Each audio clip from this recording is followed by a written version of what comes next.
Hi everyone, I'm Noctowls, and welcome to another Newport Noctowls match analysis. We're in week 6 of the Whooper Club League Season 10 now, sitting at a 5-0 record, but this time we're against Nate, or Logic, of the Buffalo Bouffalant, and this week is definitely our greatest challenge of the season. Nate took a convincing game for me in our last regular season before I won the playoffs after avoiding him in the bracket, so hopefully I'm hoping to, take this game back in a new season, but that won't come easily against this team I'm up against. The Buffalo Bouffalant this season have drafted a team of Aerodactyl, Frostlast, Tentacruel, Rotom Frost, Mesprit, Pessimian, Clowitzer, Clang, Marowak, Guzzlord, and Steelix at the bottom of the speed tiers there. This strikes me as a very fat team, with Steelix and Guzzlord both having incredible bulk and plenty of bulky offense to go around, with Aerodactyl and Frostlast being the only two Pokemon that strike me as frail. It also reminds me of my usual team style, with some threats applying big offensive pressure while also having those bulky balance cores to back up that pressure. We'll talk about individual threats I'm preparing for, and there are a lot of big Pokemon that I'm really scared of going into this, but Clang is not one of them. The one thing it brings to the table is bulk, but there's already plenty of that on the Bouffalant side already, and Clang really doesn't offer anything else. It can't even reliably use its one method of healing, Rest Talk, since I have Electric Terrain on my team anyway. I'm not really counting on Frostlast being here either, since it doesn't exactly cover huge chunks of my team or anything. It threatens Mudsdale, which, to be fair, is big, but most of my other Pokemon aren't too afraid of it or anything. Even Noivern beats it unless it's specifically built with a Choice Scarf or Ice Shard or something, which wouldn't run past it, but that's pretty niche. And finally, I don't really think Marowak has a place here. Definitely a strong wall breaker into some of my slower tanks, but every single one of my faster Pokemon can outspeed and threaten with major damage, or an outright one-hit KO in many cases. And even if it does have the space to get an attack off, it needs to make the right read between hitting something like a Mudsdale switch in with the strongest stab move, or hitting Noivern or Decidueye with coverage. It just feels like a tough matchup for it this week. Of the more believable brings, I think Tentacruel has potential, with Toxic Spikes potentially being big against my team, and it's also bulky enough to be a decent check into Noivern. That being said though, it is still a liability against the electric types on my team, especially considering it doesn't have any sort of pivot move, and it's not the most immediately threatening Pokemon, so it could be a big momentum drain for Nate. And then Pessimian actually has a ton of really good use cases against my team. It could be another way to force a lot of pressure on my slower defensive pieces. In particular, it really threatens out Decidueye and forces some awkward switch-ins from that interaction. So it's really good here. I'm just predicting that there are 6 other Pokemon Nate has that are better for this matchup. Speaking of which, I discounted the wall breakers of Marowak and Pessimian mostly because I'm so scared of the Clowitzer, which is a ridiculous wall breaker in this format. While some of my offensive Pokemon are capable of beating it, I know the Bouffalant can force me onto the defensive eventually, and that's where this thing becomes really hard to deal with. With its Mega Launcher boosted coverage, it has very few safe switch-ins, and my dependence on Mudsdale this season kind of indicates that it could force out my best wall and nuke almost any switch-in with a Choice Spec set. Base 59 speed feels slow, but it's also pretty annoying because it's plenty to deal with the walls on my team, and it would also force near max speed from both Lapras and Decidueye if I wanted to beat it with those two. A lot of my team prep will actually be about what can beat Clowitzer and how to build those things to beat Clowitzer, just to prevent it from blasting several holes in my team. This is what I'm most scared of. Up next is Steelix, which is going to be annoying to break through. With a specially defensive set, which is what I expect, it can serve as a stop to the electric types, halting a Raichu sweep if it's at full health, and it still takes physical hits like nothing with that naturally high defense. From there, it can do a ton of annoying stuff, from Stealth Rock to Toxic to just hitting hard with stab moves. I'm going to have to chip this guy down quite a bit before I can get out any offense to run through Nate's team, because one-hit KOing Steelix is out of the question for just about all of my Pokemon. Next up is going to be Mesprit, which is yet another Pokemon that needs to be chipped down if Raichu wants to sweep, since Rising Voltage will do a lot less damage to Pokemon off the ground, and it can also pivot around with U-turn. From there though, I really have no idea what this Mesprit wants to be doing. It's just so diverse in what it can do.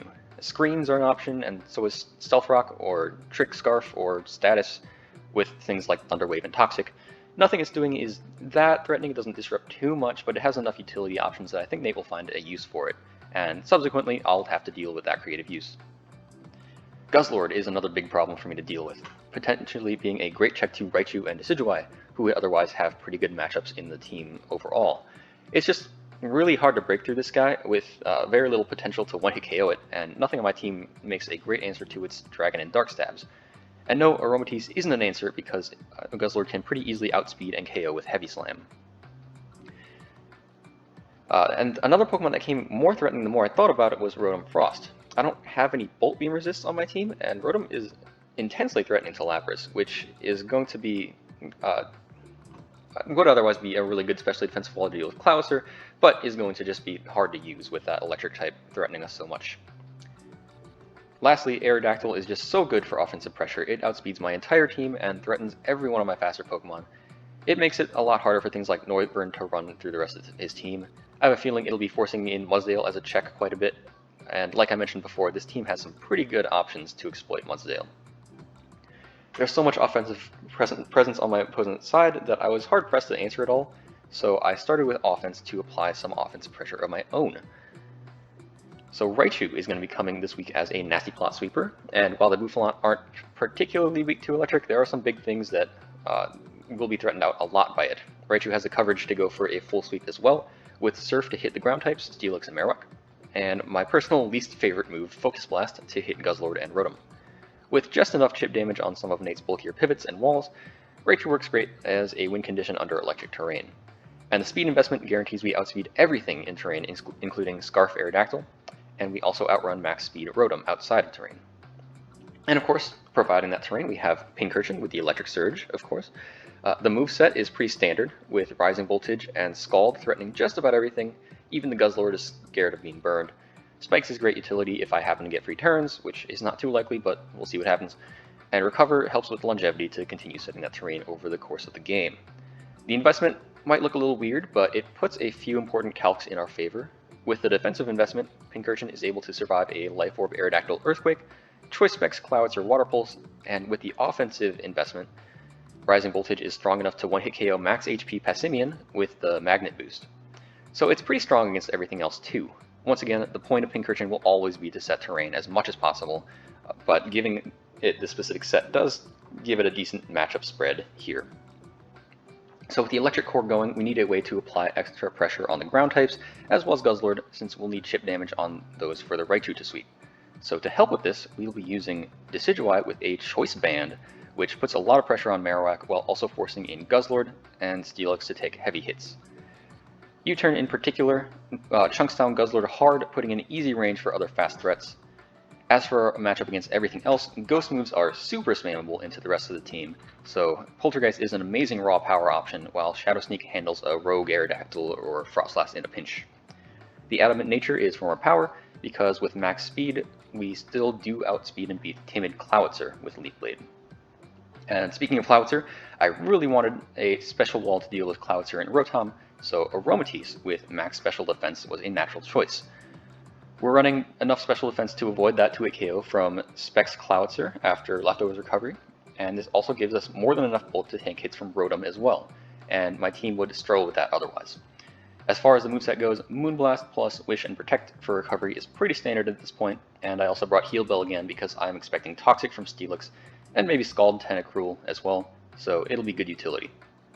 Unfortunately, despite being a fairy type, Aromatisse is a very shaky Guzzlord answer because of the potential for Heavy Slam, but at the very least we could force options from it. Mudsdale makes the other half of my bulky core, and you should know the drill by now. Max physical defense gives us the bulk to help deal with any of Aerodactyl, Marowak, Passimian, Steelix, or Guzzlord in a pinch. Stealth Rock is standard for Mudsdale, and our other three moves provide enough coverage to hit most things back really hard. Heavy Slam in particular gets a very strong hit on Aerodactyl, Frostlass, and Mesprit. For yet another week, Mudsdale is tasked with handling a lot of pressure, dealing with a lot of different threats, but we do have Cleric support from Aromatisse to help out with that, which should help us out quite a bit. And lastly, to wrap up, we have Noivern, who is running Choice Specs this week to throw some extra power into our offensive core. Draco Meteor and Flamethrower is actually all we need for coverage, and Noivern can hit surprisingly hard with just those moves. As for the ability, I thought about running Infiltrator, since Nate likes to use Substitute on his wall breakers. I've seen that come out a couple times in the past few seasons, but I did still go with Frisk to scout out any potential Choice Scarf users or any other strange items that I might catch. The speed is nice too. Despite being outsped by Aerodactyl, we have the investment to outrun both Frostlass and Scarf Cloudser. Without Roost, this set does sacrifice a lot of Noivern's defensive utility and longevity, but this kind of encapsulates the team style I went with this week. I don't quite trust my defensive pieces to keep momentum away from Nate's side, so I need to go with a ton of offense of my own. With prep out of the way, we will go ahead and just get right into the battle. Our predictions were almost perfect, with Clowitzer being swapped out for the unexpected Marowak. I guess that makes enough sense, and I feel like this was a decision Nate made because of how important it is not to be weak to Electric in this matchup, and that's fair. And while I felt more threatened by Clowitzer, Marowak is still a great wall breaker that I'll have to respect. For the lead slot, I'm actually not sure. Mudsdale is an option to insert a Steelix lead, and we could also get up our rocks early, but that does feel a little predictable, and we could easily get forced out by Rotom. Noivern would also be a good choice to get some early scouting in, but I was pretty afraid of Aerodactyl or Scarf Rotom in the lead slot to get some scouting on Nate's side. So to answer those, I actually want to lead with Pincurchin, so I can take a hit and respond with whatever I feel like. Good luck to Nate. And we do see the Steelix lead, which sucks. I would have loved to see a Noivern or Mudsdale lead off for a strong hit here instead. Actually, looking at Nate's team and his trends during the season, this is probably a leftover Steelix. And looking at my team, it probably has a lot of opportunities to come in and abuse that passive recovery. I just don't have that many options to threaten Steelix. Maybe I should have prepped for it more. Given all that, I do have a way to stop that passive recovery right here with a Scald Burn, and I feel comfortable enough going for it because I kind of feel like I'm going to see a turn 1 Rocks from the Steelix lead. Even if it does go for Earthquake, it's not a KO unless it's super offensive, so I could still come back in later to set up terrain. Let's try that. Steelix does go for Earthquake, dropping me to 26%, and the Scald, unfortunately, does not get the burn. That sucks, but that's just how it goes. I took the risk on a 30% chance, and it didn't pay off. The Scald damage does reveal a ton of special defense investment, which I did expect from this Steelix. I cannot risk keeping Pincurchin in anymore, so Mudsdale will be able to take any hit. That's going to be my switch-in. But Nate is going to make a really nice play, and he's hitting this Mudsdale with the Toxic. Again, this is the set I expected, but it sure is annoying. At the very least, I'm threatening it out with a decently hard Earthquake, so this should be a pretty free Stealth Rock. The Rotom comes in as I set those rocks, and it certainly threatens me out, so I'll go ahead and switch to my dedicated Blizzard check in Aromatisse. And it does fire off a move. It's going to be that Blizzard. I only take 26% with it, and that's pretty good. I mean, glad that I'm able to take that hit. This Rotom, based on the calc, seems to be pretty standard offensive. An electric move could be coming though, and boosted by terrain, so I'd like to stall out the terrain before making a move. For that, Protect is going to be the choice, but on this turn, Rotom is simply going to hard switch out to Steelix. Makes a lot of sense as an Aromatisse check, and I did not have to Volt Switch into my Protect. And come to think of it, that turn was flawed logic on my part, because terrain only boosts the electric moves of grounded Pokemon. That was my bad. In addition, the hard switch, as opposed to switching moves over to Volt Switch, should have clued me into the Rotom's item, but we will also get into that later. As for right now, I've lost my momentum for no real gain, didn't have a chance to wish or Heal Bell, so it's time to switch just immediately back to Mudsdale. After all this terrain goes down, the Mudsdale is going to come in, easily tank that Heavy Slam, 8%. That's solid. We are going to keep racking up that Toxic damage though. Luckily, I'm only switching in every once in a while and switching back out, so the Toxic is not racking up too much. The Leftovers is kind of matching it, so that's good so far. But on the next turn here, as we go for a move, Steelix is going to go for Protect on our Body Press. So yeah, we're going for some light Toxic stalling. That's very, very fun stuff. Thank you, IllLogic. But that Steelix is almost healed back to full. That also sucks. Also worth noting that the Steelix isn't carrying rocks as it's revealed its full moveset, which is a little surprising. Well, it's definitely switching out to preserve health. It doesn't want to take a Body Press, and the one thing that does is probably Mesprit, so I think Decidueye makes good sense as an answer. As we switch in Decidueye, we do get the read correct. This here would be a great opportunity for a Poltergeist, but looking at the situation, Mesprit is either switching out, or it has some other plan for the incoming Ghost move. I even suspected Itemless to avoid Poltergeist, since I've been kind of relying on that move a fair amount this season. So that actually makes U-Turn a decent option, since it'll still do great damage into Mesprit, or the likely Guzzlord switch in. We do go for it, and we actually outspeed. That's pretty nice deal, 59%. And Aromatisse comes in to take that Ice Beam, which otherwise would have been a nasty hit to Decidueye. glad that we didn't have to tank that attack with anything bad. I'm definitely thinking we can use Decidueye particularly as a decent switch later to Steelix, since I can't keep relying on Mudsdale. This also won't come up later, but it turns out the Mesprit had a Case of Berry as its item to weaken ghost type moves, so I do think U-turn was the correct call in that situation. Well, I'm not threatened out by a Mesprit, so as the switching comes, which is obviously Steelix, I do get to go for the Heal Bell and heal up Mudsdale, which is just really nice. And then on the next turn, I'm going to Scout with Protect just to see what the Steelix is up to, and maybe get some more healing in. And it was going to be another Toxic, so that is kind of unfortunate. And it also just expects full health. Now, I just healed the poison off of Mudsdale, but I cannot realistically stay in and risk Aromatisse on the Heavy Slam. So Mudsdale is going to have to come in, try to take an attack, and it's going to be the Toxic, because, you know, of course it was. That sucks, but we're just going to have to deal with it. Steelix is definitely going for Protect on this turn, so it's kind of a free switch to whatever I feel like. I'll go with Noivern, since Flamethrower will do a ton of damage, and I can then follow up. And I can take the follow-up Heavy Slam if I need to. If you've noticed, though, there's kind of a problem here. Steelix is obviously about to Scout me with Protect again, which on this turn is going to. And now I'm locked into Flamethrower with my Choice Specs. To be fair, Nate doesn't know that yet, but I can't really take advantage of that, so I just need to try and get damage on the Steelix. But obviously it's not going to stay in on the Fire move, and Aerodactyl comes in, reveals the boots, and doesn't take too much from Flamethrower, and I'm sure at this point Nate knows from the damage that I'm running Choice Specs, which kind of exposes the last big trick I had up my sleeve. At this point in the game, the score is still even at 6-6, but my position doesn't feel great, mostly because of the full health Steelix that I have no consistent way of breaking, especially when it can Scout my Choice Lock Noivern with Protect every time from this point on. That doesn't mean I don't have a way out. Decidueye can still take a chunk out of it, and Raichu can still take it out after a decent amount of chip damage with Surf. It's just a matter of positioning so we can get that endgame sweep in. Back to the present though, Aerodactyl is threatening a KO on Noivern, so that makes Mudsdale a pretty easy switch in. And as we switch in, it's actually going to go for the Defog, which it kind of sucks, but it's fine. There's a strong temptation right now to set rocks back up since I'm in with Mudsdale anyway, but I'm at a point in this game where I want to keep momentum up, and there's a very low chance this Aerodactyl stays in on Mudsdale. So I'm going to double back into Noivern to get ahead of this pivoting game. Aerodactyl's probably not going for a rock move this turn, and it is going to happen here. It's going to pay off with the Marowak switch in, which is great. That Marowak probably trying to take advantage of a slow wall, setting the rocks back up. But against Marowak with Switch Specs Noivern, Draco Meteor is actually a roll to KO if it's max HP, slightly in my favor. And it can hit me back really hard if it survives, unfortunately.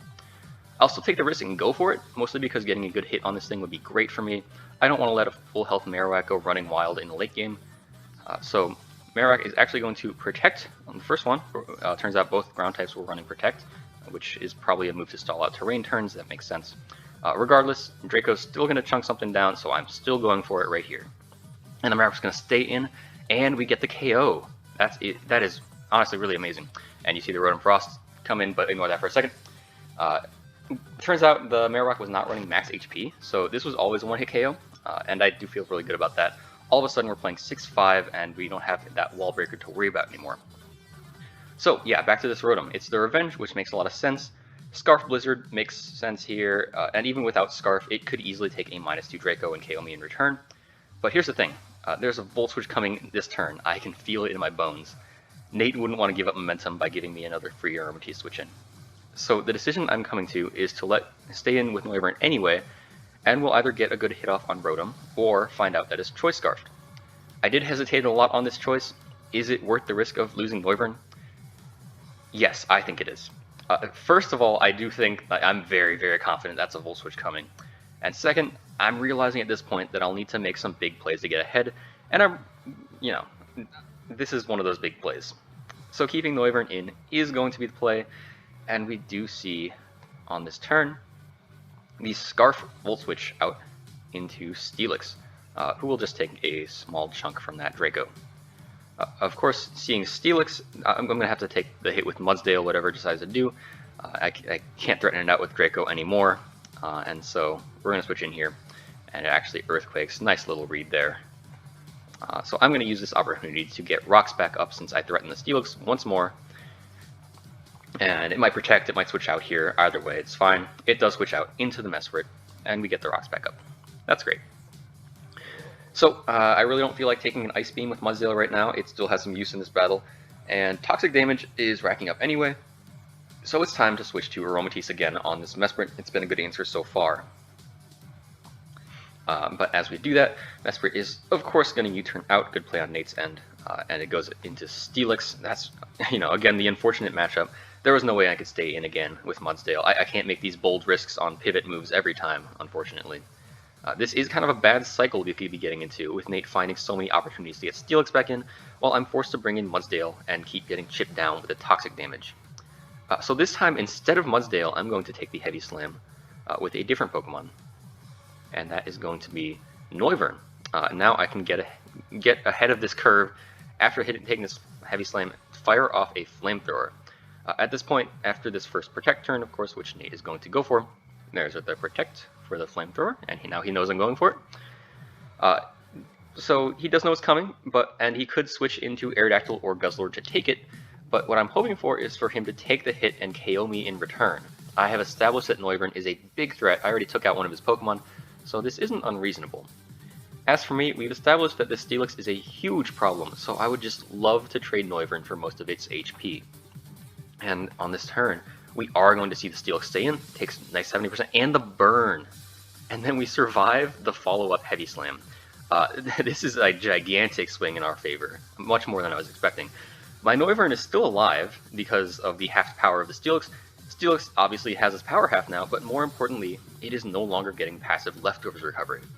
Given how much pressure it was applying by just passively recovering on things like the Aromatisse, I was going to be happy with just a low health Steelix that I could pressure out after sacking Noivern. But hey, I mean, we'll absolutely take this. I can't express what a lucky break this is, and I think we'll talk later about how much this affected the game. Spoiler alert, a lot. So, I'm going to go for the Flamethrower again, try to take this Steelix out, but Aerodactyl is actually going to come in and take it. I guess he does want to preserve Steelix, so that makes enough sense. And at this point, I might as well preserve Noivern too. Mudsdale's looking pretty low to tank a neutral hit, so I want to pivot through Aromatisse first. We can take a hit if we need to, and I do take the dual Wing Beat decently well. After the next turn of Protect, and we just get another dual Wing Beat protected. The Wish is very tempting on this turn, but I switched to Mudsdale to take the Stone Edge instead. The thought there was that I was kind of suspicious of the Aerodactyl switching to that stronger Stone Edge and maybe claiming the surprise KO. So Mudsdale was able to tank that pretty easily. Turns out I was correct in that play. Not sure if Stone Edge would have KO'd, but I'm okay with this. And so to threaten this Aerodactyl, even if it goes for a Roost or something, Heavy Slam will always be great damage into it. Even if Roost takes out a KO range, I like that play, so I'm going to go for it. And turns out Steelix comes in to tank the hit. It doesn't take much from Heavy Slam, obviously. And then it does not get recovery back, though, which is nice.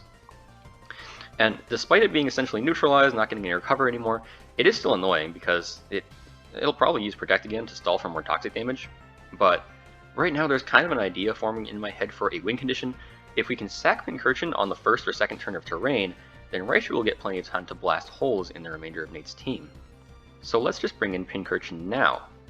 Steelix is of course probably go for the Protect this turn, which it does. That fails. And so on the next turn we have a unique opportunity to recover up, actually. If he Earthquakes, I go down, and Raichu comes in to grab a KO and potentially more for me. If he goes for Protect again, I get to heal up, so in the moment it does feel like a win-win for me.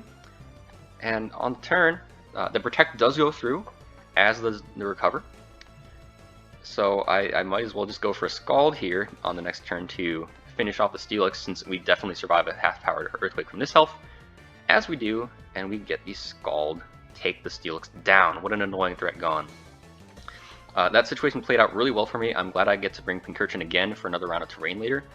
And honestly, in hindsight, I don't think sacking off Pincurchin this early should have been the play. There was just too much left for Raichu to maneuver around with only a few turns of terrain, before becoming a lot less useful after the terrain would permanently end. I'll talk about that potential mistake later, but for now the revenge is here in the form of Guzzlord, which is actually making its first appearance of the battle. And against Pincurchin, this guy is super threatening. I think it's going to be a guaranteed KO on whatever switches in, as long as it predicts correctly. So unfortunately, after all is done for me in this battle, Mudsdale is going to be the sack. It sucks to see it go down, but it helps stave off Steelix and Aerodactyl for most of the battle, and we're at low health anyway, so I think Mudsdale has done his job pretty effectively. And it can exit the battle now when the knockoff comes. Good job, Mudsdale. You did a lot for this team. So, free revenge on Guzzlord. I think Noivern is pretty clearly my answer as we outspeed and one-hit KO with Draco Meteor. And on coming in, we actually do frisk the Choppleberry, which is worth noting for later, since Raichu will not be making much of a dent on this thing with Focus Blast. Regardless, this is a very free Draco, since there are no resists left for this move on the Bouffalant's team. Something is getting KO'd this turn.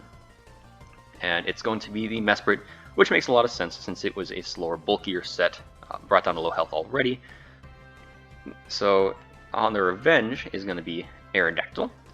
And I see some use left in Noivern, so I'm going to bring in Pincurchin to easily take this dual Wing Beat. And I'm going to make the same play that I did with earlier with the Pincurchin against Steelix. Either let the Aerodactyl take the KO here for those pre-terrain turns, or recover up if it doesn't want to give me the turns.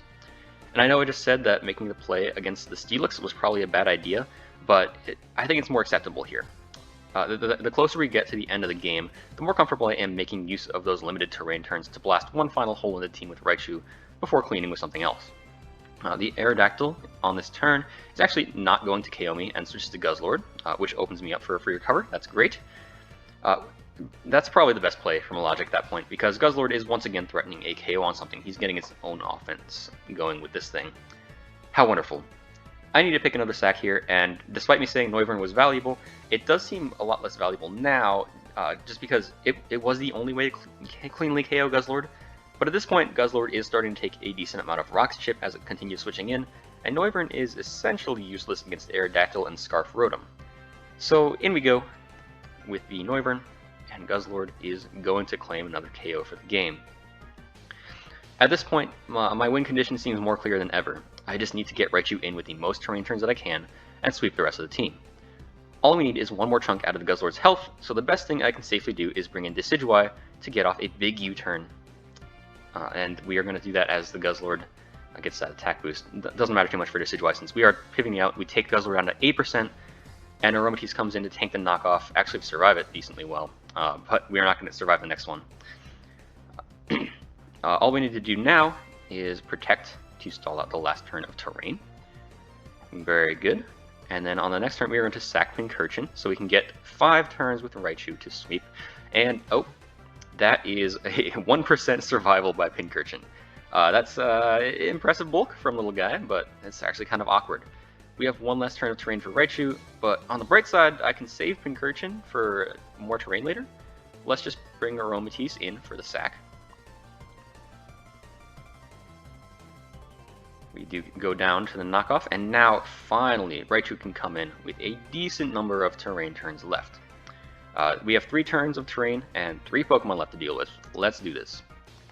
So, Rising Voltage is going to be the easy KO on Guzzlord. Very good. And then on here is the Rotom, taking Rocks damage. Great. And so Focus Blast will be the play here to take the KO, since I would rather not take a Blizzard right now. And on this turn, Sucker Punch. And then Focus Blast misses. Well, that really sucks. Can't say it's undeserved after the game-changing Flamethrower burn earlier, but this is kind of an odd situation. I know from earlier that the Rotom is Choice Scarfed, so it's locked into Sucker Punch, and I'll note that this was really low damage against an Alolan Raichu, which is weak to Dark and very physically frail. There's absolutely no investment on that, which is good to know, but it's still most likely a KO from this range. This is kind of a 50-50. Nate could either switch to Aerodactyl as terrain expires, anticipating a non-offensive option from me, or he could click Sucker Punch again to cover an attack from Raichu. I think the way out of this is to set the terrain back up with Pincurchin 2 turns from now, so that Raichu can come in again and sweep. So now that means bringing in Decidueye, as Nate does indeed. Switch to Aerodactyl, and then on this turn there's terrain going down. Unfortunately, it looks like Shadow Sneak won't quite get the KO here from about half health, So I will continue my play and finally sack Pincurchin as we set terrain to the dual wing beat. Alright, back to the Raichu sweep though. This is a very easy surf, and it's going to take out the Aerodactyl, and then here's the Rotom, last Pokemon as a revenge, as it takes rocks damage. One last play to make. It was tempting for a second to spam Nasty Plot until he runs out of PP with Sucker Punch, but that would open me up to a loss when he clicks Blizzard twice to KO both Raichu and Decidueye.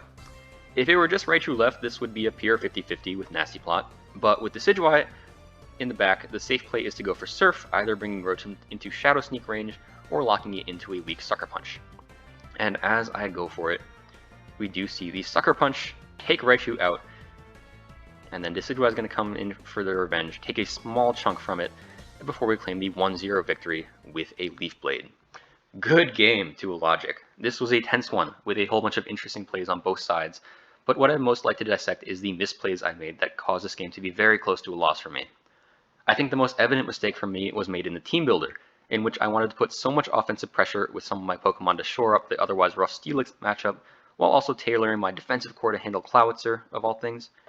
However, this ended up just making my matchup against Steelix very hot and cold based on the Pokemon I had in, and this is what allowed it to come in so often and passively recover up whatever damage it was taking.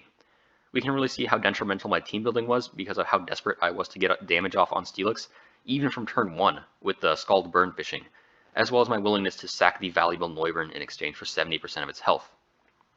And yeah, let's talk about that Flamethrower turn. Despite the game going down to a narrow 1-0 victory after this turn, I know Nate considered this the nail in the coffin for him, and I can't say I disagree. If Steelix hadn't been burned, then it would have taken out Noivern and been left at 36%, and from there I would need to pressure it out with most likely Raichu, probably a Surf. After that, it would continue to be a huge thorn in my side, coming in to take advantage of Aromatisse or Pincurchin while continuing to recover HP and stalling out terrain turns. Could I still have outplayed it for the victory? Well, I think so, but it would have taken a lot more effort, been a lot harder, relying on calling out Protects with Raichu's Nasty Plot and making smart switches to prevent the Steelix from exploiting its good matchups, all without Noivern to apply pressure with its Choice Specs boosted attacks. And on top of that, I would have never frisked the Choppleberry on Guzzlord. I don't know if that would have affected the match too much, but maybe there is a scenario after a non-burning Flamethrower in which I do launch a Focus Blast into the Guzzlord and lose Raichu early. Yes, there was still potential for me to win the game without the burn, but that's so many extra plays to make, and realistically, I wouldn't have gotten them all correct. I almost wish I had seen that interesting endgame play out, although I will, of course, be happy with my victory. Another note I'll make is that I think Aromatisse was a little wasted in this battle, and probably my biggest momentum halt overall. It actually turns out that she would have made a pretty good Guzzlord answer, as it was not running Heavy Slam, but I wasn't about to risk that, and trying to scout that move out would have been pretty risky in a game where I don't think I really had the extra turns to work with. I think I'm still glad Aromatisse was here for this game, at least to stave off Rotom's Blizzards, but I don't know. Well, I'll need to think hard about his place on the team if I meet the Bouffalant again. That Steelix is just such a demanding presence that, once again, I failed to properly build around it. And one more big play was bringing in Pincurchin on Steelix as we approached the endgame. In the moment, I was happy with sacking it, but given how much use I got out of the terrain turns later on, looking back in hindsight, sacking Pincurchin there probably would have been detrimental, could have sacrificed the game. I think this was my aggressive mindset again, where I just kept trying to put pressure on for short term while failing to note the long-term effects of doing that. This all kind of plays into the biggest flaw in my ideology for this game. I had it in my head that I needed to make big aggressive plays to stay ahead in this battle without the ideal team to actually do that, with 3 slow Pokemon that need to be protected from those faster threats. I was just always playing to prevent those defensive Pokemon from being exploited, and that in itself isn't a bad thing, but my aggressive plays started to border on recklessness, and I opened myself up to some potentially game-ending mistakes, like that possible early Pincurchin sack. That play didn't specifically go punished though, and along with the lack of capitalization on my Specs Noivern, essentially allowing a free KO on Marowak, I think there were definitely a few misplays on both sides, but it's hard to even call a lot of those misplays when we were both applying so much pressure on each other's teams. I think this was a very close, high-level match that demanded a ton of good play on my end, and despite his loss here, I think this does reaffirm Nate's incredibly high skill level in my eyes. He also has an analysis of this battle up on his channel, as well as videos on all his matches for the season, which inspired my videos as well. So go check him out, link in the description for a ton of good high-level Draft League analysis.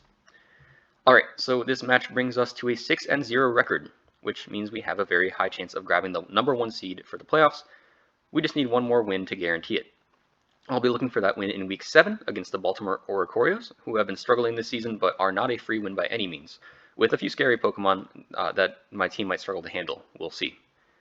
Join me for that battle to see what happens, and I will see you next time.